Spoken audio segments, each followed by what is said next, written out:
கிறிஸ்துவுக்குள் மிகவும் பிரியமானவர்களே, இன்று கடவுளுக்கு கொடுக்கப்படும் காணிக்கைகள், திருச்சபையின் உடைமைகள் பல மனிதர்களால் தவறாக பயன்படுத்தப்பட்டு வருகின்றன. அதேபோல கிறிஸ்தவத்தில் மட்டுமல்ல, இந்து கோயில்களுக்கு சொந்தமான நிலங்கள், செல்வங்கள், உடைமைகள்,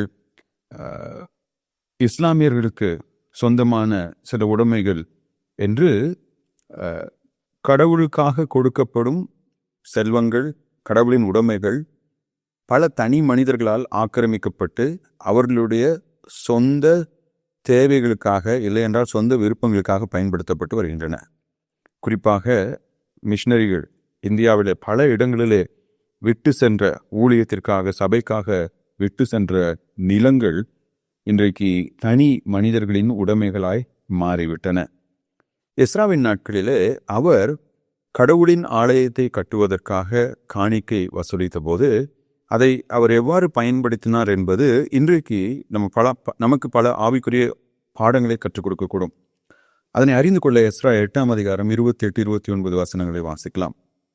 அவர்களை நோக்கி, நீங்கள் கர்த்தருக்கு பரிசுத்தமானவர்கள், இந்த பனி மூட்டுகளும் உங்கள் பிதாக்களுடைய தேவனாகிய கர்த்தருக்கு மன உற்சாகமாய் செலுத்தப்பட்ட இந்த வெள்ளியும் இந்த பொன்னும் பரிசுத்தமானவைகள்.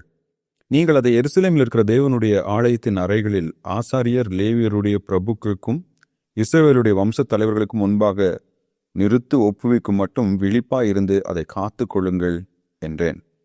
பிரியமானவர்களே, இந்த வசனத்திலே கடவுளுடைய உடைமைகள், கடவுளுடைய செல்வங்கள், காணிக்கைகள், சொத்துக்களை எவ்வாறு பராமரிப்பது என்று 3 ஆலோசனைகளை நாம் கற்றுக்கொள்ளலாம். முதல் ஆலோசனை, தேவனுக்காக கொடுக்கப்படும் பணமும் உடைமைகளும் பரிசுத்தமான மனிதர்களால் கையாளப்பட வேண்டும். இங்கே எஸ்ரா அவர்களை நோக்கி, நீங்கள் கர்த்தருக்கு பரிசுத்தமானவர்கள். அப்ப எஸ்ரா யாரிடத்துல இந்த பணத்தையும் வெள்ளியும் பொன்னையும் ஒப்படைத்தாரோ அவர்கள் பரிசுத்தமானவர்கள். அவர்கள் கடவுளை அறிந்து பண ஆசை இல்லாமல் சமுதாயத்திலே நற்சாட்சி பெற்றவர்களாக இருந்தார்கள். ஆனால் இன்றைக்கு பரிதாபகரமாக அநேக இடங்களிலே சபை உடைமைகளும் காணிக்கைகளும் மனசாட்சி இல்லாத, கடவுளுக்கு பயப்படாத, பண ஆசையும் அதிகார மோகமும் கொண்டவர்களுடைய கரங்களிலே ஒப்பு கொடுக்கப்படுகிறது. சில சபைகளில் நம்ம பார்த்தோம்னா இந்த பணத்தை கையாளும்படியாக ஒரு செக்ரட்டரியோ ட்ரெஷரையோ எலெக்ட் பண்ணும்போது பணம் கொடுத்து அந்த பதவிக்கு வருகின்ற வழக்கம் சபைகளிலும் காணப்படுவது மிக மிக வேதனைக்குரிய ஒரு விஷயம். எனவே நம்முடைய சபைகளிலும் சரி, இல்லை நம்ம ஒருத்தர் காணிக்கை கொடுக்கும் போதும் சரி, அந்த நபருடைய நற்சாட்சியை குறித்து நாம் அறிந்தவர்களாக இருக்கணும். அவங்க கடவுளுக்குள்ளாக எப்படிப்பட்டவர்களாக இருக்கிறார்கள் என்று அறிந்து கடவுளுடைய பணியை மிகவும் ஜாக்கிரதையாக செய்கின்ற பரிசுத்தவான்கள் இடத்துல தான் அதை நம்ம ஒப்படைக்கணும். இரண்டாவது நம்ம பார்த்தோம் அப்படின்னா, தேவனுடைய பணம், அதாவது சபைக்கு கொடுக்கப்படும் காணிக்கை, சபையினுடைய உடைமைகளாக இருக்கலாம், சொத்தாக இருக்கலாம், நிலமாக இருக்கலாம், இவை எல்லாமே தேவ மனிதர்களின் தியாகத்தினால் கொடுக்கப்பட்டது என்பதை நாம் மறந்துவிடக்கூடாது. அவங்க கையில் அதை கொடுக்குறப்ப அவர் சொல்றாரு, இது மன உற்சாகமாய் செலுத்தப்பட்ட காணிக்கை. நிறைய பேர் மனமுவந்து கடவுளுடைய ஊழியம் நடக்கணும், கடவுளுடைய ஆலயம் கட்டப்பட வேண்டும், மனிதர்கள் தேவனை அறிந்து கொள்ள வேண்டும் என்று அந்த பணத்தை அவங்க கொடுத்தாங்க.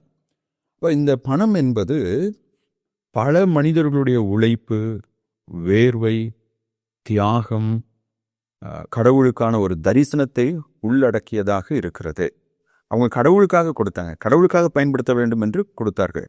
அதை தனி மனிதர்கள் தங்களுடைய சொந்த தேவைகளுக்காக, போதர்களாக இருந்தாலும் சரி, சபை தலைவர்களாக இருந்தாலும் சரி, மிஷனரி ஸ்தாபனங்களை நடத்துபவர்களாக இருந்தாலும் சரி, இல்லை தனி மனிதர்களாக இருந்தாலும் சரி, நம்முடைய மனதில் எப்பொழுதும் என்ன ஞாபகம் வச்சுக்கணும்னா, இது பல மனிதர்களுடைய வேர்வையும் உழைப்பும் தியாகமும் உள்ளடங்கிய பொருள், பணம், உடைமை. எனவே இதை நம்ம பத்திரமா பாதுகாக்கணும்னு. மூணாவதா எஸ்ரா அவங்களுக்கு ஒரு ஆலோசனை கொடுக்குறாரு. என்ன ஆலோசனை கொடுக்குறாரு அப்படின்னா, இந்த செல்வங்களை நீங்கள் எருசலேமில் போய் அங்கே இருக்கிற பிரபுக்களிடத்திலும் இஸ்ரவேல் வம்ச தலைவர்களிடத்திலும் ஆலயத்தை கட்டுவதற்காகவும் எருசலேமை கட்டி எழுப்புவதற்காகவும் அவர்கள் பயன்படுத்துவதற்காக அவருடைய கரத்தில் கொடுக்கும் வரை நீங்கள் எப்படி இருக்கணுமா, விழிப்பாக இருக்கணும், ரொம்ப ஜாக்கிரதையாக இருக்கணும். இது தவறாக யாரும் பயன்படுத்தக்கூடாது, நீங்களும் பயன்படுத்தக்கூடாது. இது சரியான இடத்துல சரியானவருடைய கைகளிலே கொடுக்கப்பட்டு சரியாக அதை என்ன பண்ணணும், பயன்படுத்தப்பட வேண்டும். எனவே கடவுள் நமக்கு கொடுத்தது எல்லாமே தற்காலிகமாக கொடுத்தது. அது நம்முடைய சொந்த பணமாக இருக்கலாம், ஆலயத்தின் பணமாக இருக்கலாம். அது நம்முடைய நிர்வாகிகள் தான். கொஞ்ச நாட்கள் அது நம்முடைய கருத்தில் இருக்கும்.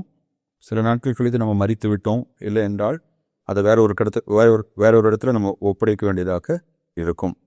எனவே எனக்கு அன்பானவர்களே, பணமும் ஆவிக்குரிய வாழ்க்கையும் எப்போதும் ஒன்றிணைந்து செல்வதே. பணத்தை நம்ம சரியாக கையாளலை அப்படின்னா நம்முடைய ஆவிக்குரிய வாழ்க்கையில் நம்ம சரியான நிலையில் இல்லை. குறிப்பாக ஆலய காரியங்களிலே பொறுப்புள்ளவர்கள், பணம் ஆலய உடைமைகள் பொறுப்பாக பெற்றுக்கொண்டவர்கள் பயத்தோடும் நடுக்கத்தோடும் அதை பயன்படுத்த வேண்டும். அதை தங்களுடைய சொந்த தேவைகளுக்காகவோ இல்லை சொந்த உடைமையாகவோ மாற்றிக்கொள்வது என்பது கடவுளுக்கு விரோதமான மாபெரும் பாவமும் தீமையுமாய் இருக்கிறது. எஸ்ரா நம்ம எச்சரிக்கிறார். நம்முடைய சொந்த பணமாக இருந்தாலும் உடைமைகளாக இருந்தாலும் சரி, இல்லை பொதுவான காரியங்களுக்காக கொடுக்கப்படும் பணமாக உடைமைகளாக இருந்தாலும் சரி, இந்த மிகுந்த ஜாக்கிரதையோடு அது பரிசுத்தமானது என்று உணர்ந்து அதை பரிசுத்தமான வழிகளிலே நாம் பயன்படுத்த வேண்டும் என்று கூறுகிறார். கர்த்தர் தாமே அந்த ஞானத்தை நமக்கு கொடுப்பாராக. ஆமீன்.